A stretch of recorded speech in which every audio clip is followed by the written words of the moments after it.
So we are going to address what many of you have already heard about, which is the racist comments made about me on Twitter that our own Fiorella Isabel was able to catch for me and inform everybody about. And by the way, these comments weren't made by conservatives. No, not the white supremacists, not the Nazis, but leftists. Let's talk about it.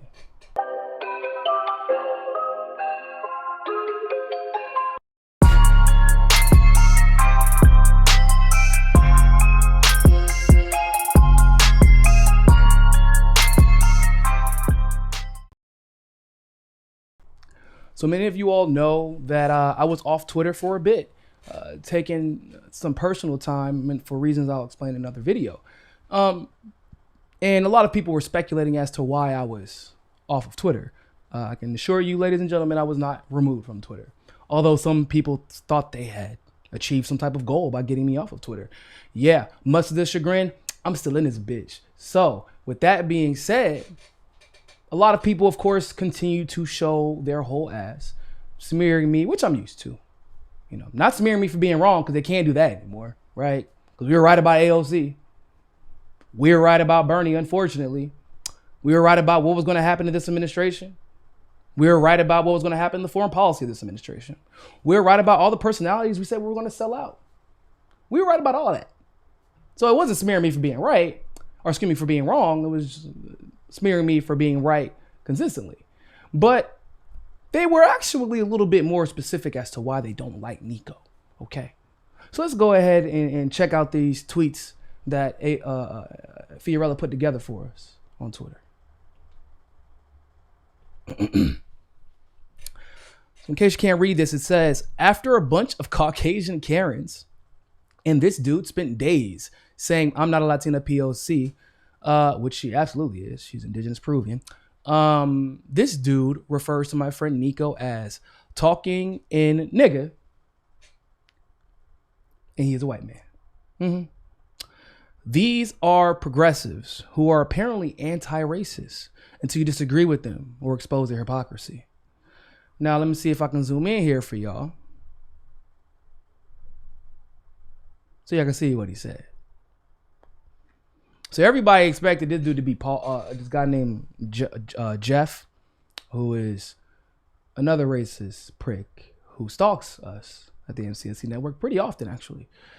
He's upset because his grift is over. He made a huge following on Twitter, or at least moderately big following on Twitter, like 14 or 15,000, just kissing Bernie's ass and attacking anyone who would ever dare to ask to hold him accountable. So a lot of people thought this was the same because he's always showing up in wherever Joff is. So here you can see him giving a list of reasons, and you can make sure to go follow him, by the way, or go let him know how you feel. His at is Paul De Cristo, FO4. So just letting y'all know. But he says, talks in nigga. That's interesting. Gets called out on facts and denies it and deflects, which if anybody ever knows me, never. Runs interference for fascists like a cheap Candace Owens sellout. Thinks Jack is fine, referring to my friend Jack Pozobic. But Harris is a white supremacist. Seems normal for Niko. Interesting. So here we are once again. I will say this before we do a deep dive. I appreciate Paul for this, actually. I do. Because throughout the years, especially over the last couple of years, I've tried my best to convey the fact that it's actually not the conservatives who have been the most racist to me throughout my career as a leftist, as a commentator, as an organizer, etc. It's actually been leftists or people who claim to be leftists.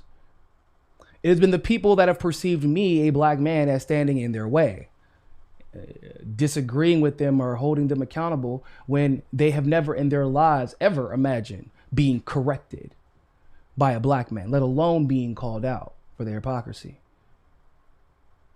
Now, what Paul says here is how he really feels. I don't know what talk to nigga means. I think I can guess, but I'm not exactly sure what does that mean? I mean, am I right or am I wrong? Even if I do speak how I speak, because, well, I'm from where I'm from, like all of you are. And I don't, just because I can speak professionally, just because I can articulate my points clearly and concisely doesn't mean that I don't have a personality. But apparently I'm supposed to suppress that and do my little Andrew Gillum tap dance. my Cory Booker two-step. Gets called out on facts and denies and deflects. Now, any of you have seen me debate. Many of you have. This is actually just hilarious. But that's neither here nor that's just hilarious. Anybody who ever thinks that I'd just come on camera with me live, bro.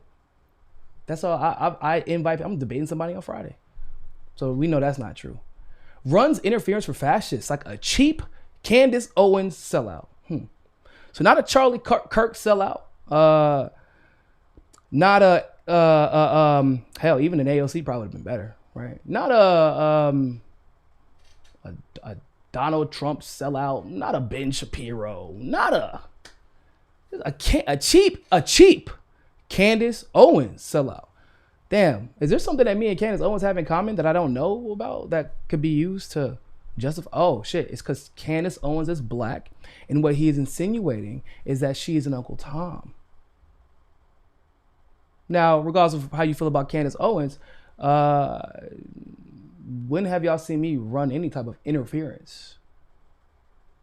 I'm the one who got attacked the entire election because of a very unique experience as a black man, helping me to realize very early on, there's no winning outcome here. If we get Joe Biden, we're screwed. The fascism would just convert from neo-fascism to civility fascism. I was the one who said that, right? But yet, here we are. Got Mr. Not Super Creepy Guy running in. You want to see the Super Creepy Guy again? Here you go. Look at that. Talk about running interference with fascists. He just thinks Jack is fine. And Jack Posobiec, by the way, is a conservative. And as a friend, Jack has always looked out for me, actually. Regardless of whether or not I disagree with him, which, by the way, we have plenty of disagreements. And I voice my disagreements. And he never judges me or attacks me or calls me a nigga for it. That's not what happens, I can tell you that. You know what he does when he sees shit like this? He actually reaches out to me and checks in on me. So Jack, as somebody I do have disagreements with, I understand, also has a very large platform. And regardless of whether or not he had a large platform, if Jack was willing to at least hear what I've had to say, internalize what I had to say, genuinely consider it, and then if we agree on some things but disagree on others, well, you know what? I'll take that as a W. Because at least that.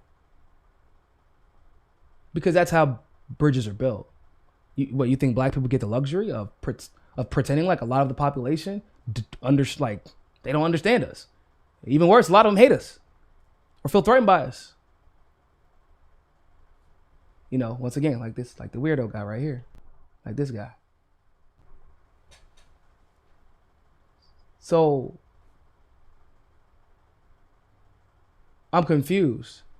So you can run interference for the same president who's currently sitting in office that said, and I quote, "I don't want my kids growing up in a racial jungle, but I actually cannot try to build bridges where I feel like they can be built for the black community and for progressives because of what?" See, let me tell you the irony of this whole situation.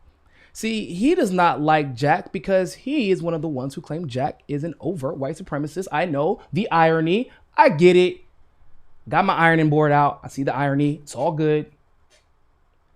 But if I'm not mistaken, didn't he open up this conversation with toxic nigga? But I'm supposed to not like Jack because Jack is racist. But he opens this whole criticism up with a racist comment. It's almost like their disdain for me has nothing to do with Jack, has nothing to do with fascism or racism, has nothing to do with any of that stuff. Nothing to do, didn't have anything to do with Bernie Sanders, had nothing to do with AOC, had nothing to do with Tulsi.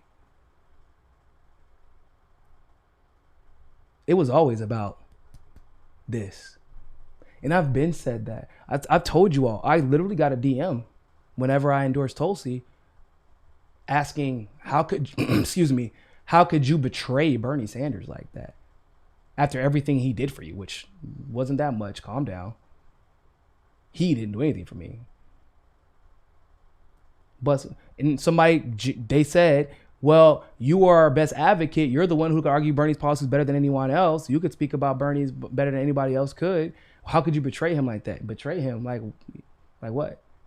Like supporting the candidate that I thought that he would also support, because it was more important to have as many progressives and progressive policies being discussed as possible and giving attention than it was to just build my own brand, which I could have easily done. Yeah, remember I told y'all, these are the David Doles. These are the Anna Kasparians. These are the Jeffs. These are the Pauls. These are the Jenks. There are a few more in there too. All you have to do is say, talks to niggas, stop, period. Got it. That's all you need to say. That's all it's ever been. If you think that these people hate someone who has been right about basically everything politically from start to finish, simply because they disagree with me, then you are mistaken, unfortunately. This is reality. Like I said, there's a reason that you don't see a lot of black women, in this space. There's a reason you don't see black men being uplifted unless they already have a platform, right? They got to have the blue check already. They got to have this is the space, y'all. They love us if we can uplift them. But, we will never allow one of those to be a legitimate authoritative voice in this movement. Not a genuine leader. Only a leader in name so that we can ride their wave. So it's either you better sell out or you better shut up. And of course, I will never, ever do either of those things. I literally don't know how to shut up. Ask my mom. She had to deal with it all throughout grade school. And I don't have it in me to sell out, unfortunately, because I'm pretty sure my life would be a lot easier that way. So, yeah, this is the reality. When you see all that vague tweeting, this irrational, once again, when people, when people attack me, very rarely is it actually addressing the issues. It doesn't ever really address my arguments. It's, you're dumb. You're ignorant. I'm like, hold up, but what? I mean, maybe I am, who knows? But maybe you should address my argument so we can figure that out.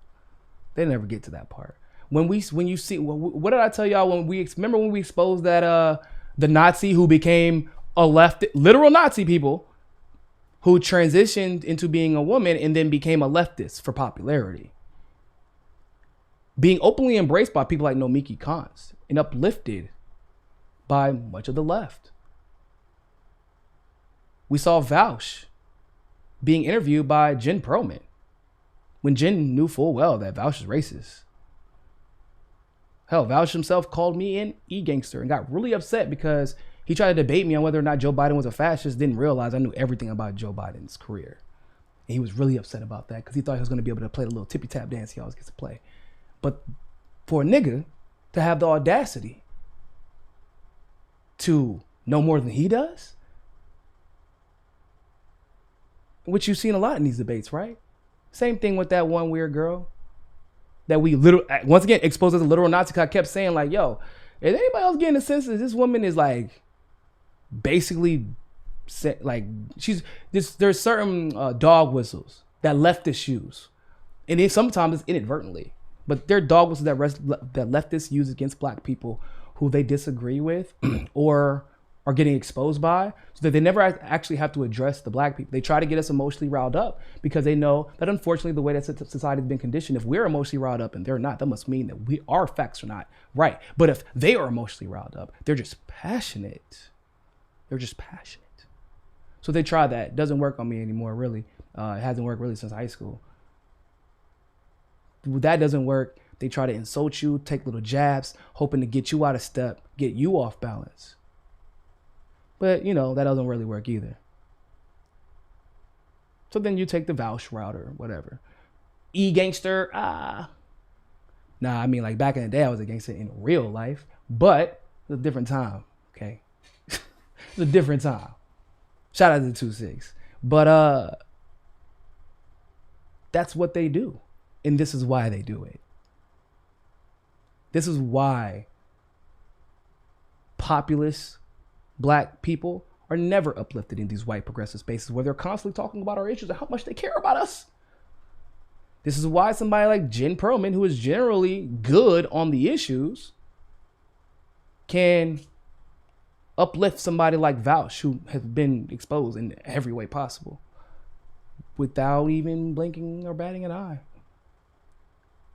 How Jordan Sheridan can take advantage of people of color and minorities in general and lie on my team regularly and on me in our interactions regularly because he knows, yep, I'm the white knight and everybody's going to forgive me.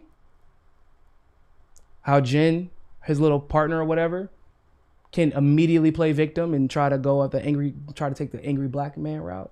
When all I did was like, how you gonna call Fiorella Imposter your friend, but then your dude tries to get them deplatformed, and you're coming to me to defend Jordan and not speak up anything about that. I mean, the list. I mean, even the people who are not overtly racist, but they make sure they DM me for messages, for advice. DM me, hey, what do you think about this issue?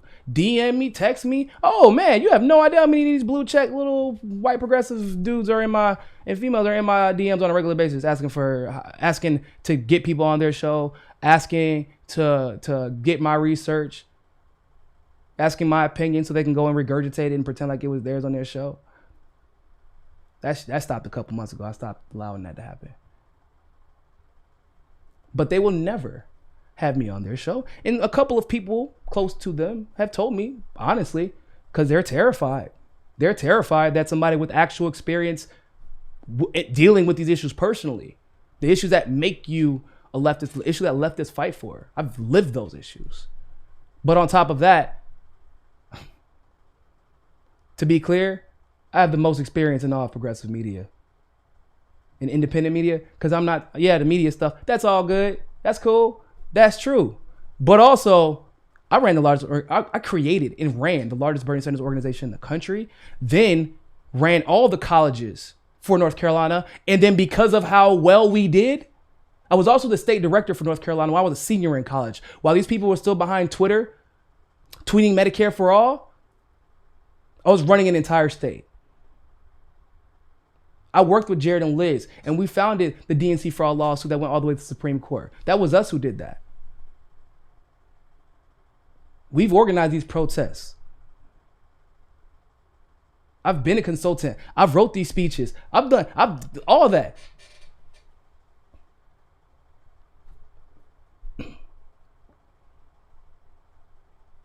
Why do you think when this debate stuff happens, like it's light work, it's easy?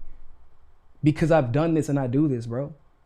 And they will never allow some black dude who came out of nowhere to ever get the shine that they deserve. Which is why on this network, we make sure that if you deserve that shine and you have something great to say, that you get that opportunity.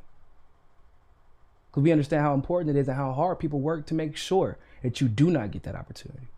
So, just had to say my piece there. I know a lot of people were curious about how I felt about it. So thank you all so much for tuning in to this segment of Mikasa Sukasa. Make sure you like this video. Make sure you share this video. Make sure you subscribe. But always remember, more than anything else, find your balance. Peace.